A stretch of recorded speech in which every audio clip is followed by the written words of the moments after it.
This is Biography, celebrating 10 years on A&E.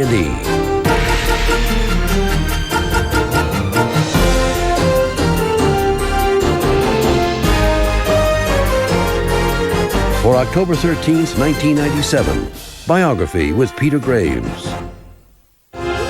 Classical actor, art collector, gourmet chef, sophisticated ladies' man. Vincent Price was all of those, but he's perhaps best remembered as the most frightening actor in Hollywood. A man who made his living by curdling the blood of movie audiences. It's a pity you didn't know when you started your game of murder that I was playing too. Price started his acting career as a leading man. He was handsome and debonair, but he soon discovered his true genius was an unmatched ability to personify evil, which he did in movies such as House of Wax, Theater of Blood, and Tales of Terror. By the time of his death 4 years ago, Vincent Price had appeared in more than 100 movies.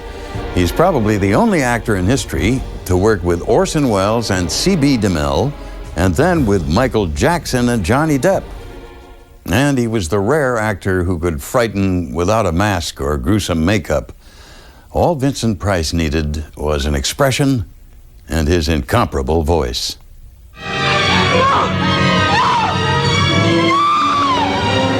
I'm Vincent Price. What unearthly horror did that girl gaze upon? Vincent was a presence. 3/4 of my family have fallen into madness. When he was evil, he was evil. You will each be tied in a prescribed fashion. And then as soon as they said, cut, there was old Vincent again, you know. I love this boy. Vincent had great style as a person. Dance with me, Miranda. He was an intellectual.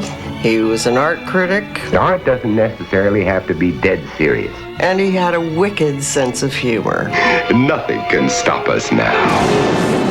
I don't think I've ever met anybody quite as interesting as my father. The ghosts are waiting, so won't you join me?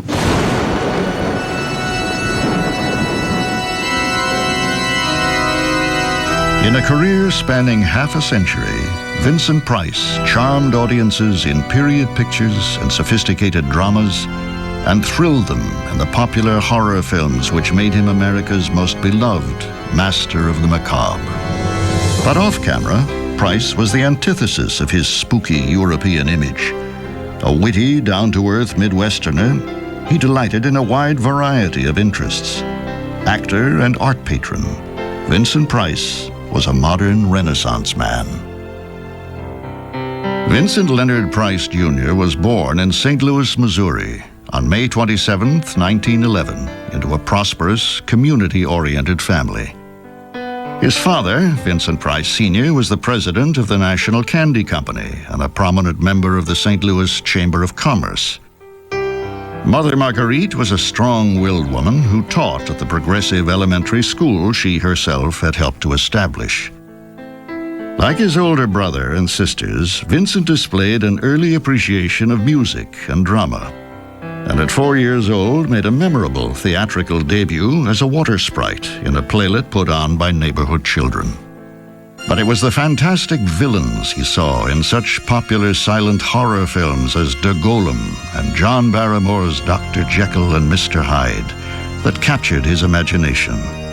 He was so excited by this movie that he came home and spent hours in front of the mirror making up as best he could to emulate this awful characterization that John Barrymore had done. Also capturing young Vincent's imagination was a growing interest in fine art. The precocious 12-year-old began his own collection in 1923, purchasing an original Rembrandt etching for the princely sum of $37.50.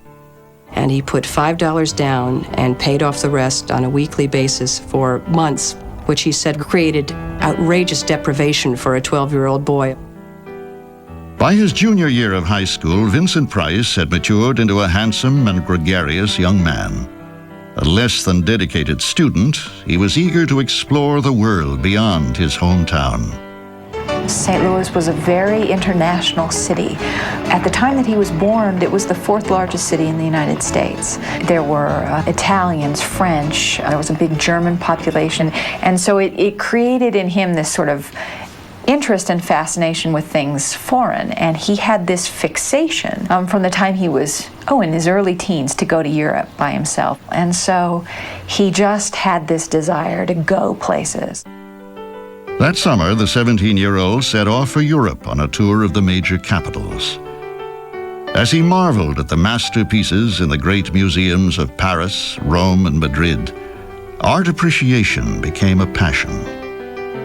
In the fall of 1929, Vincent entered Yale, the alma mater of his father and brother. An English major, he also relished courses in art history and sang with the Yale Glee Club. I think a lot of time, too, was spent horsing around and having a good old time with his buddies.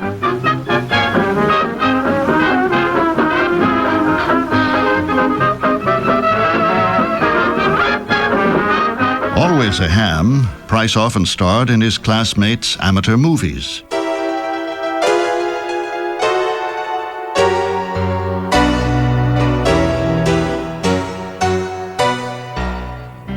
Despite an Ivy League degree, jobs were hard to come by when Price graduated from Yale in 1933 during the Depression. He accepted a teaching position at Riverdale School on the Hudson in New York, but after a year elected to further his own studies at the prestigious Courtauld Institute in London. While working on his master's thesis, Price fell in love with the theater, seeing John Gielgud's acclaimed Hamlet nearly a dozen times. That inspiration led him to pursue a secret dream. There was a private theater club in London called The Gate, and they were doing a play called Chicago, which was sort of a gangster kind of thing. Somebody said, why don't you try out? You'd be perfect. You're an American. And he got the part because he could walk and chew gum at the same time, because gum was sort of a new thing in London. Academia would be replaced once and for all when he landed the male lead in The Gate's next production. Victoria Regina depicted the story of Queen Victoria's long reign and enduring romance with her German cousin Albert of Saxe-Coburg. At 6 foot 4 inches tall with wavy blonde hair, Vincent was the image of the handsome prince consort. When the production was brought to America a few months later as a showcase for Broadway's own queen, Helen Hayes, Price came with it. Victoria Regina opened in New York at the Broadhurst Theater on December 26, 1935. It was unheard of. Victoria Regina made the cover of Time magazine, and Price was, in his words, catapulted to stardom when he was only 24 years old and had basically no acting experience whatsoever. He was on Broadway opposite the most famous actress of the time, and I think he pinched himself every night. His parents certainly did. His mother was thrilled. She could hardly believe it. Her son had ended up an actor on Broadway. They made scrapbooks for him. They followed his every move. They subscribed to Stage magazine so they could keep up with what was going on. For 2 years, Price honed his acting skills in Victoria Regina. But when the play went on tour, Vincent stayed in New York. Attracted by an offer from 22-year-old actor and director Orson Welles, Price joined the fledgling Mercury Theater Company. It was a coup for the Mercury to get an actor who had scored such an enormous success. We welcomed Vincent in Shoemaker's Holiday, which required him to wear a period costume of Elizabethan nature, particularly a pair of tights. And Vinnie had very long legs, which, combined with cod pieces, served to increase our matinee business enormously. One of Price's Mercury Theater leading ladies was herself a stage star, descended from a great American thespian family. Edith Barrett had played Price's lover in Summer Stock in 1936, and their real-life romance culminated in a society wedding on April 23, 1938. She was really what he thought of as an actress, that he thought they would be this great theatrical couple, this Lunton Fontanne kind of couple. Hollywood had been beckoning ever since Price took Broadway by storm, and that year the actor signed a contract with Universal Pictures. He loved the Hollywood thing. You know, he was a starstruck guy. So there he was going to a potluck at Joan Crawford's house, and he was meeting all these glamorous people. He loved that aspect of it. Price made his film debut opposite popular leading lady Constance Bennett in the screwball comedy Service Deluxe. Oh, excuse me. Say, what's the big idea? Were you talking to me? Look. Just look. That's all I want you to do. Is that your hat? That was my hat. You knocked it off with that thing. Oh, I'm very sorry. Oh. Well, I guess there's only one thing for me to do. Well, that's a great help. But doesn't it make us even? Even? Mine was an original Lily Lachey from Paris. Well, mine was an original Nobby shop from Schenectady. Oh. Public and critics alike hailed Vincent Price as the screen's newest matinee idol, and he was immediately cast in 4 more films. But despite positive reviews, the 28-year-old actor was dissatisfied with the one-dimensional parts Universal handed him. In 1940, Price left the studio and signed a 7-year contract with 20th Century Fox. He was cast in small but rewarding roles in 2 period pictures, Brigham Young and Hudson's Bay. You will lead my people, even as Moses led the children of Israel, across the wilderness.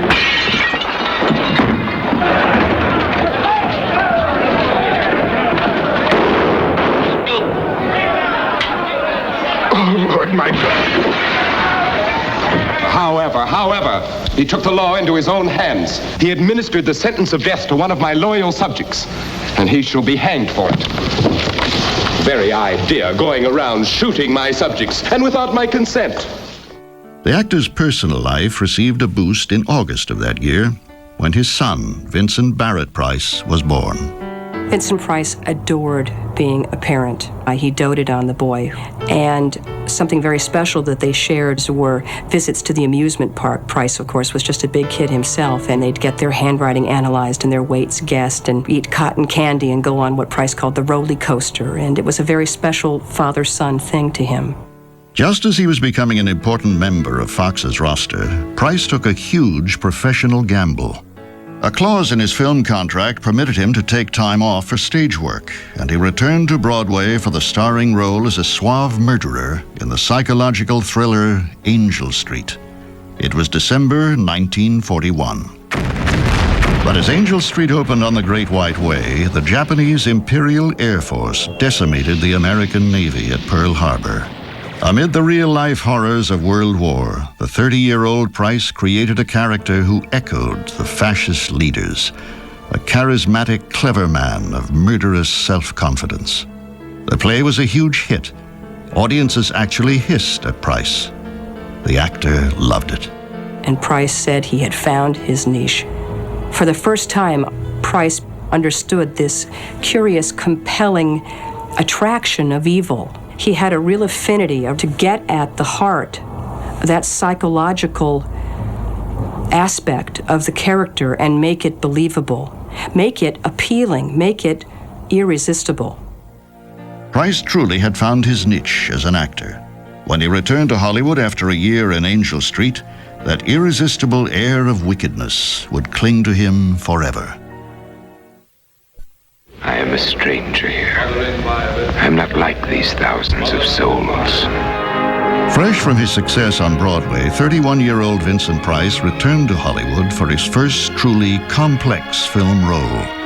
The skeptical imperial prosecutor in 20th Century Fox's The Song of Bernadette. Put your hand in mine and promise me that you will not go to the grotto again. That I cannot promise, monsieur. Let me remind you that I am the imperial prosecutor. I know, monsieur. You told me that before. Now listen carefully, Bernadette. In the next room is Jacome. He is cruel and mean. If you refuse me, I will be forced to turn you over to him.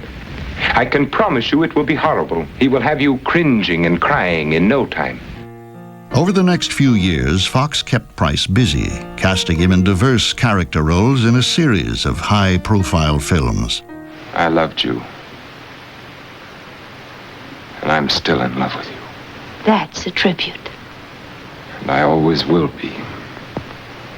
Remember that. Is that a threat? But I must tell you frankly, Francis, that on our charts at headquarters, I'm sorry to say that your convert rate is the lowest. I suppose missionaries differ in their individual capabilities. Oh, surely no one doubts your capabilities, Francis. It's just in the way you do things. I forgot to tell you, I also read palms. I cook, I swallow swords, I mend my own socks, I never eat garlic or onions. What more can you want of a man? Co-starring Gene Tierney and Dana Andrews, the murder mystery Laura would become a film classic and one of Price's personal favorites. I remember kneeling on the floor, feeling her heart. My first instinct was to call the police. Why didn't you? I don't know. Or rather, I was afraid, not only for myself, but for Laura. But it was the dark and seductive villain Price played in the 1946 Gothic thriller Dragonwyck that began to establish the actor's sinister screen persona. Shall I tell you what you want to know? Brace yourself. Prepare to have your God-fearing, farm-bred, prayer-fattened morality shaken to its core. See, I have become what is vulgarly known as a drug addict. Price received top billing in his next film, Shock. I could give her insulin shock treatment. Shock treatment's indicated in a case like hers. I could give her 4 injections. Although produced as a B movie, Shock was so successful it was elevated to A houses, proving the actor could carry a picture. But as Vincent's career shifted into high gear, his marriage to Edith seemed to go off track. They both went out to Hollywood. His career skyrocketed. Hers did not do as well. There were other strains on the marriage, and it fell apart. In 1948, after 10 years of marriage, Vincent and Edith were divorced. Price's divorce from Edith Barrett was a very difficult one. He was especially unhappy about the fact that he wasn't permitted to see his son very much because the boy, who was only 8 at the time, went to live with his mother. But the attractive 38-year-old actor didn't remain single for long. In October of 1949, Price announced publicly that he had been married for more than a month. His second wife was accomplished stage and film costume designer Mary Grant. Mary complimented Vincent, and Vincent complimented Mary because they were both involved in art. Mary was, to look at her, very prim and very proper, but underneath she had a wicked sense of humor. And it was a wonderful, I think, changing point for him because he'd been married to Edie, and he had not traveled very much. And all of a sudden he found that he was with this woman who had the same amount of curiosity as he did. Mary and Vincent's Benedict Canyon home soon became a showcase for their eclectic collection of both modern and primitive art. Vincent's house was a very joyous place, and it was full of abstract art, abstract expressionists, and action painters. I saw my first Franz Klein, my first Jackson Pollock. It just tore my head off. Abstract art hadn't gotten to museums yet, so it was just, if you were lucky enough to see a collector like Vincent, you would see it. By the early 1950s, Price was not only a well-established character actor, he was becoming equally famous for his knowledge of art. The $64,000 challenge. In a few years, he would even appear as a contestant on the popular television quiz show, The $64,000 Challenge. All right, you're the challenger, Vincent. You go first. This is great art and artists. This is $1,000, Vincent. What great artist designed the incomparable bell tower in Florence in 1334? Giotto. Giotto is right for $1,000. Millions of viewers tuned in each Sunday. As my mom says, it was like you were a basketball star. It was like you were Michael Jordan during the NBA Finals walking down the street. My dad always felt that the best thing about that was that he would get letters from museum directors saying, since you've started doing this show, museum attendance has doubled, and he would promote the arts. Following the example of civic responsibility set by his parents, in 1951, Price accepted an invitation from the students of East Los Angeles College to lecture on the aesthetic responsibilities of the citizen. He was so impressed by the spirit of the largely Hispanic student body that he donated 90 pieces of his art collection to the college, along with the monies to support it. Price had left 20th Century Fox when his contract expired and began to take advantage of his freelance status, expanding his repertoire beyond suave, sophisticated bad guys. He showed a flair for comedy in Champagne for Caesar, a spoof on TV quiz shows which foreshadowed his own game show experience.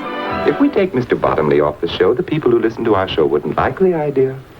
If they don't like the idea, they won't listen to our show. If they don't listen to our show, our sales will drop to nothing and we will lose money! I hope I didn't upset you, my dear. Price also co-starred with the beautiful Jane Russell in 2 popular films, His Kind of Woman and The Las Vegas Story. They would become lifelong friends. What a beautiful picture. Moonlight, sagebrush, and my wife with a stranger. An old friend. Ah, the desert is giving up its secrets. Lloyd, this is Lieutenant Andrews of the Sheriff's Office. We'd seen him in all these very sophisticated parts. So that's what you expected. And instead of this, out comes this absolutely hysterical, funny man. He was sarcastic and brittle and wonderful. But it was another thriller that struck a chord with audiences.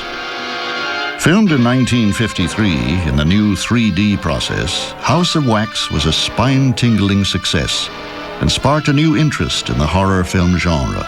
Price had a field day as a demented sculptor who dips his victims in boiling wax to create lifelike additions to his museum.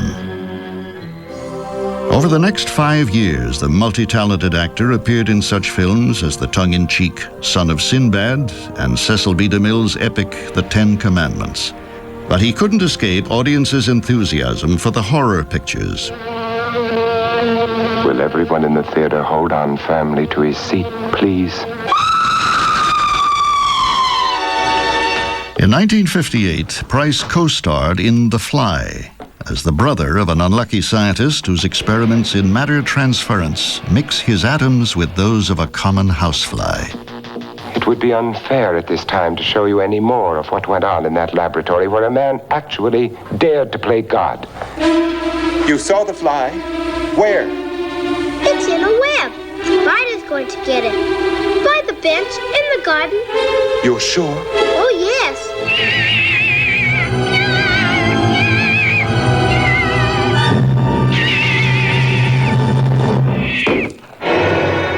The terrorizing trend continued when the director William Castle cast Price in back-to-back chillers. I'm Vincent Price, and you're invited to my party in the house on Haunted Hill, where so far the ghosts have murdered only 7 people. So won't you come and make it 8? You'll see human heads without bodies. Are you ready, dear? Yes, damn you. Castle's films utilized a showman's gimmicks to surprise and shock the audience. I'm William Castle, and I feel obligated to warn you about the next attraction you will see at this theater. The picture is The Tingler, which I directed.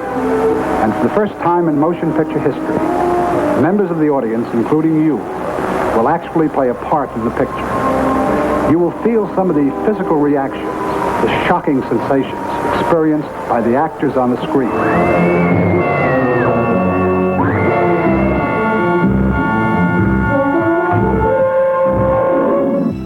Audiences loved being scared by him, and soon the likable and urbane Vincent Price was being celebrated as the heir apparent to legendary screen monsters Boris Karloff and Bela Lugosi. At the age of 49, Vincent Price's career was about to take a horrific new turn.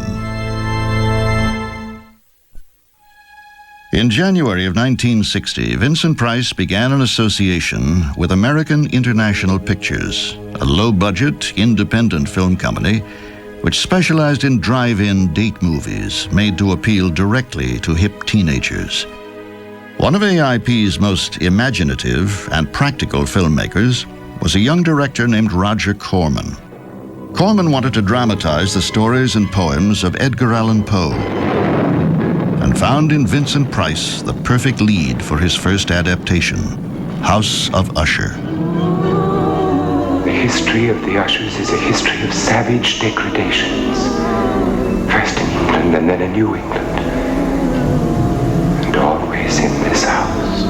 He had an aura, as it were, of being a gentleman and of being highly intelligent and sensitive, which were the qualities I was looking for. You buried your own sister alive? I did. But she's dead now.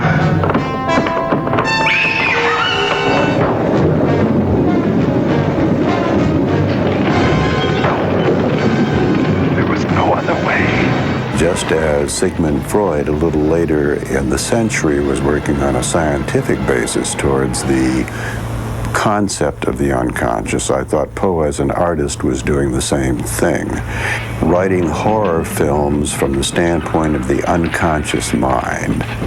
And I thought Vincent was able to understand that and to portray that. I'm going to torture you, Isabella. I'm going to make you suffer for your faithlessness to me. Vincent Price was the perfect embodiment of the Edgar Allan Poe anti-hero.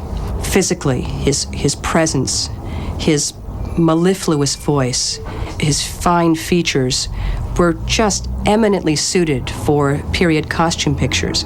He really, really was in his element. Do you know where you are, Bartholomew? You are about to enter hell. Despite being B-movies, House of Usher and Pit and the Pendulum were surprise hits, scoring with critics and public alike. For Price, the Poe films provided steady employment at a time when mainstream films were dominated by a new generation of method-trained actors. The business was changing. All the independent companies were coming along. The studios were falling down. And I think Vinny just decided he was going to have some more fun and do some mysteries. Anything to keep busy. But he was having a ball.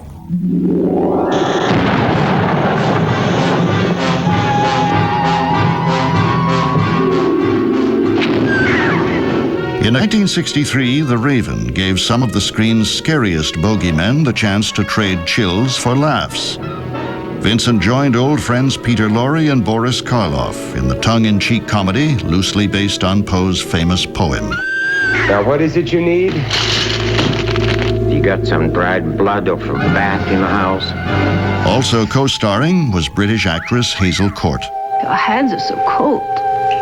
When Vincent was working, he was serious, but it would flip to the other side very quickly, and there would be a joke or a giggle. The seven-picture Poe series would end with two of the most popular, The Masque of the Red Death and The Tomb of Ligeia, both of which were filmed in England. Working steadily as he entered the fourth decade of his career, Price's personal life appeared to be flourishing as well. In what he jokingly termed a perfect example of Planned Parenthood, in 1962, Vincent Price had become a father for the second time when daughter Mary Victoria was born. Price's next challenge came from an unlikely source, Sears Roebuck and Company. In the early 1960s, Sears Roebuck approached Vincent Price, who by then, of course, had a huge reputation as an enormous proselytizer for the arts, to add a fine arts collection to Sears department stores, where you could go and buy original fine art and take it home and put it on your wall that very day. Hello. Perhaps some of you are wondering what I'm doing carrying around a stepladder. Well, let me assure you, I was hanging pictures and not people. But there may be some others of you who know that I have another interest besides movies, and that's an interest in fine arts. The idea behind Sears was to bring art into people's homes. Somebody could go in and see a lithograph by Picasso or an etching by Goya and say, wow, that's so neat. And they could plunk down their Sears credit card and pay it off on time, and they could have a Goya. Over the next decade, Vincent purchased some 55,000 pieces on behalf of Sears. Everything from Picassos to originals by young artists he himself had discovered. He even found time to antique hunt while on location. All the time he was making Masque of the Red Death, he was going to the markets, to Portobello Market, to all the galleries, and he always came back laden with things. The Sears partnership wasn't the only way Price found artistic expression off-screen. He was a prolific writer, and over the years he authored hundreds of newspaper columns, as well as an autobiography, several books on art, and an encyclopedia of monsters, co-written with his son, Barrett. Accomplished cooks, Vincent and Mary compiled treasuries of international recipes, as well as some of the Price family favorites. New dishes were often tried out on friends. They bought one of the first mobile homes. It was called the Clark Cortez. And they would pack in it wonderful, wonderful foods and wines, and they would take 2 or 3 people, and they would go park some beautiful place out at the beach, and they would have a beautiful supper and then come home. In the late 1960s, Price had fun spoofing his horror image as the guest star of such hit television shows as Voyage to the Bottom of the Sea. Isn't it time, Professor? Very nearly time. Nearly, but not quite yet. Soon? Yes, soon. Very soon. And Batman.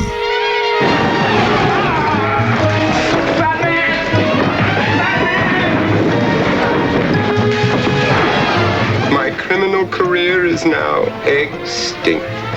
Let's face it, all the cool people were doing Batman, and he understood that in order to be current, you have to be current to each new generation. He understood that it was sort of a campy thing, the horror thing. He had fun with it. I'm not sure he would have had that much fun if he hadn't had the art to offset it. He always had that. He always had something that he could take seriously. But Price's professional popularity and rich personal life could not offset a growing frustration with his film career.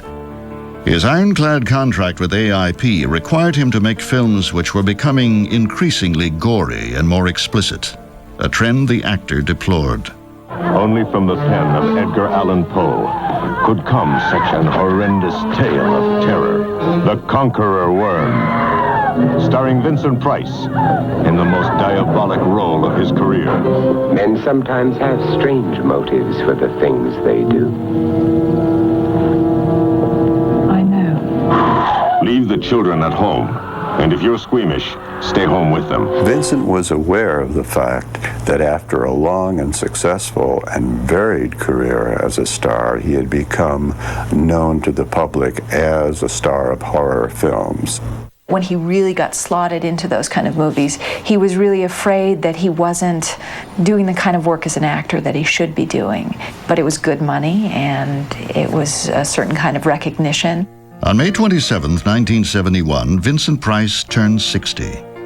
Despite his stardom, professional frustrations were adding strain to his family life and would soon lead to an enormous personal upheaval.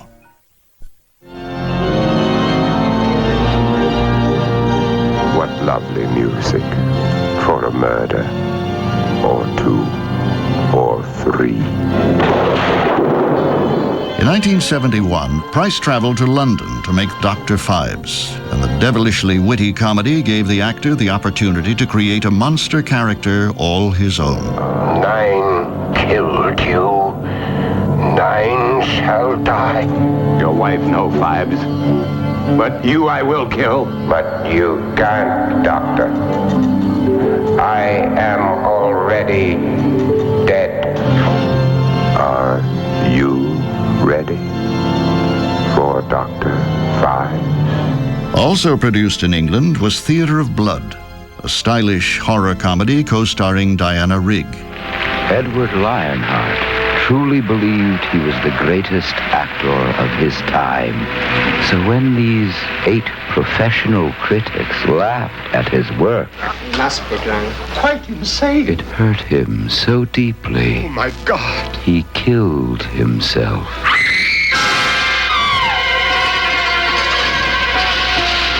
Then a strange thing began to happen. One by one, the critics themselves were murdered. Featured in the all-star cast was an Australian actress named Coral Brown. She was stylish, outspoken, and talented, and she and Vincent fell madly in love. Price's highly publicized affair meant the end of his 25-year marriage to Mary Grant. Vincent never explained the end of his marriage. It just happened, and he had fallen in love with Coral. On October 24th, 1974, Vincent and Coral became man and wife and settled into a new home and a new life in Los Angeles. I loved Coral and Vincent together. It was a great tea party. They were wonderful to be with and very elegant together and riddled with wit. They knew how fortunate they were to have this partnership, and they never took each other for granted. With many of his films playing frequently on television, Vincent Price could also be seen making countless guest appearances on such popular programs as The Carol Burnett Show, The Brady Bunch, The Muppet Show, and almost 900 episodes of The Hollywood Squares. If you have a little time to kill, get... Hangman! I won't! I can't play with these interruptions. He also appeared in dozens of print ads and TV commercials, and lectured extensively on topics ranging from art history to poetry. Lecturing brought him in touch with young people. It kept him aware of what their concerns and issues were, and it also established him as a real influence on popular culture. Busy though he was, Vincent always found time for his daughter, Victoria. I always look forward to spending time with my dad because it was like a big adventure. What are we going to do today? My dad was a lifelong deep-sea fisherman. We would just go out to Malibu and we'd go for the day. He would have this sort of Greek sailor's cap, and then he would be sort of unshaven. And I loved how he looked because he looked sort of like the old man in the sea. But of all the actor's loves, theater remained one of the most passionate. Throughout the decade, he toured in regional productions of Damn Yankees, starred as Captain Hook in Peter Pan, and teamed with Coral and longtime friend Roddy McDowell in the classic farce Charlie's Aunt. After theater, we would go and have supper somewhere where you'd walk into a restaurant and he would sit down and talk with people. He was curious and interested in everybody. People could come up to him for an hour straight, and it never occurred to him to say no. He understood that it meant something to people, and he had this great generosity about it. It was the theater which had launched Vincent Price's career, and it was on stages all over the world that he delivered what many critics labeled his finest performance. Diversions and Delights was a one-man show based on the brilliant writings and tragic life of Oscar Wilde. After careful research and months of grueling preparation, Price opened in San Francisco in July of 1977. This was the performance that drew out of him an emotional range that nothing else ever did. Price toured as Oscar Wilde for the next 5 years, giving 800 performances in 300 cities, from New York to Hong Kong. The depth and subtlety that he achieved in the role were extraordinary, especially coming from an actor whose performances were often criticized and enjoyed for being over the top. By the end of the decade, fans who had grown up with Price's horror films were now paying tribute to the aging icon. In 1981, a young animator named Tim Burton asked Price to record the narration for a short film he had written. Appropriately titled Vincent, it concerned a little boy who is considerate and nice, but wants to be just like Vincent Price. Vincent is nice when his aunt comes to see him, but imagines dipping her in wax for his wax museum.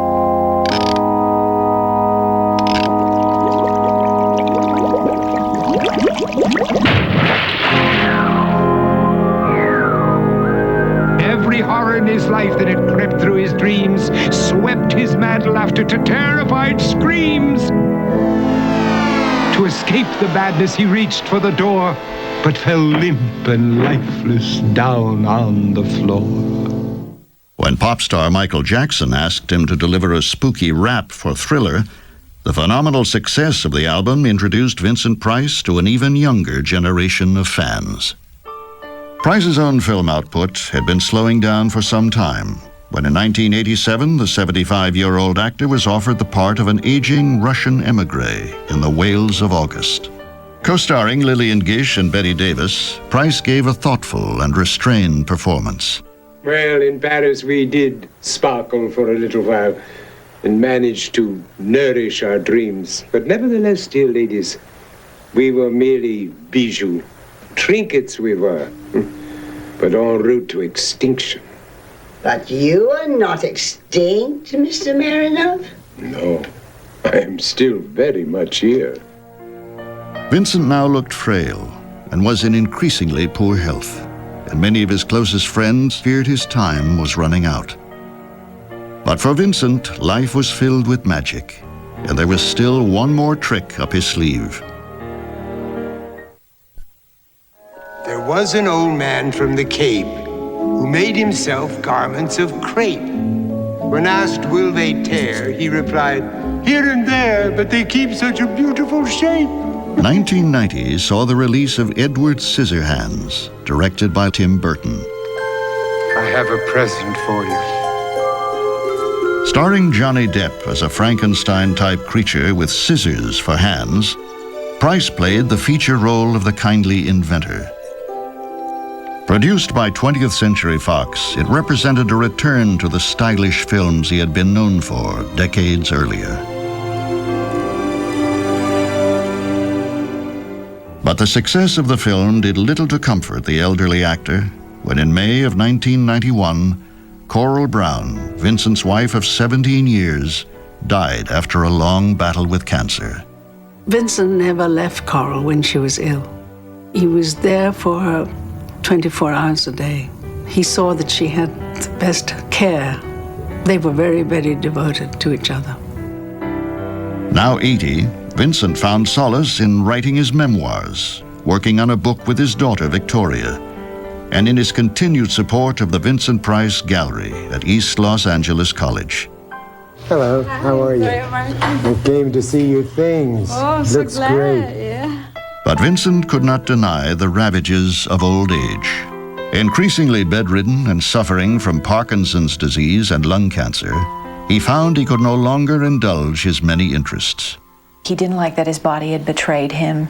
He had expected the end of his life to be, the time where he wouldn't have to work and where he could travel.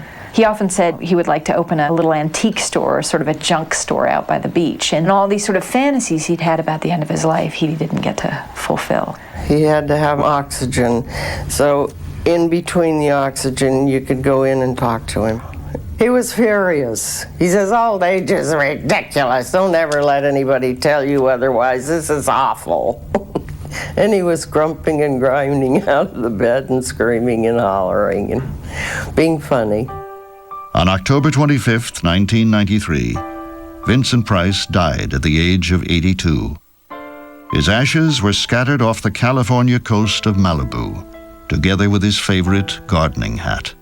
He specifically said, I don't want them scattered off of Santa Monica Bay because it's already polluted enough as it is. He didn't want any kind of memorial at all. So we decided to instead throw a celebration of his life, and we had it at East LA. It was sort of a positive celebration of life instead of a mourning of a passing. He'd had an incredibly full life, and that's how it should be remembered. For 55 years, Vincent Price had been a familiar face to generations of fans. Best known for his starring roles in America's favorite Gothic horror pictures, he left a legacy which included 100 feature films and nearly 2,000 television appearances. But Vincent Price's professional accomplishments are no less remarkable than his personal legacy. Soon after his death, Leonard Maltin paid Price an enormous tribute. He said, other actors may have made better movies, but few lived better lives or touched so many people with their warmth and gentility. He was just a wonderful, generous man. He was absolutely delightful. I loved him. The world was his oyster. He just loved the world and being in it. I think a lot of people have very fond memories of sitting around and scaring themselves watching Vincent Price movies. But I think the reason that those movies worked was because always underneath that, you saw this man that was having fun. And he really had fun with his life. It was a life well lived.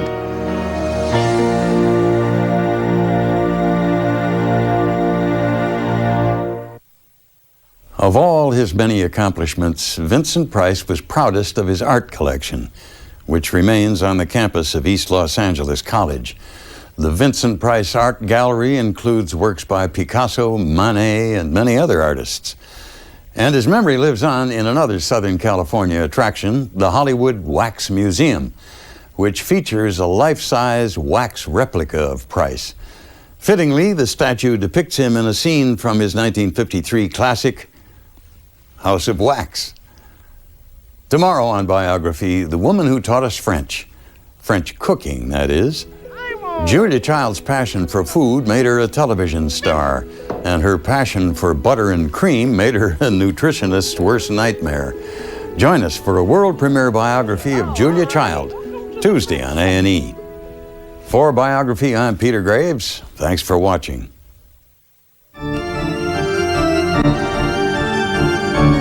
Now you can own a video cassette of this program. Call 1-800-423-1212 and you'll receive the program you've just seen for only $19.95 plus shipping and handling. Call 1-800-423-1212. She claimed a carjacker killed her 2 boys. But what really drove this mother to murder?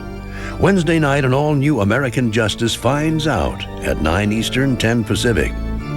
Now, Pride and Prejudice is next on A&E.